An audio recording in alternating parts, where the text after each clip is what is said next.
to prepares, knowing this time I'd run from him. He spread pitch on the stairs, I was caught unawares, and I thought, well, he cares. This is more than just malice.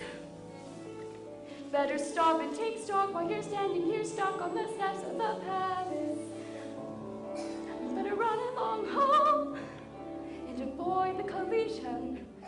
Even though they don't care, you'll be better off then when there's nothing to choose, so there's nothing to lose. So you pry up your shoes that matter for blue, and without letting it go, you know what your decision is. Just not to decide. You'll just leave him a clue. For example, a shoe, and then see what he'll do. Now it's he and not you who is stuck with the shoe in the stew, in the goo.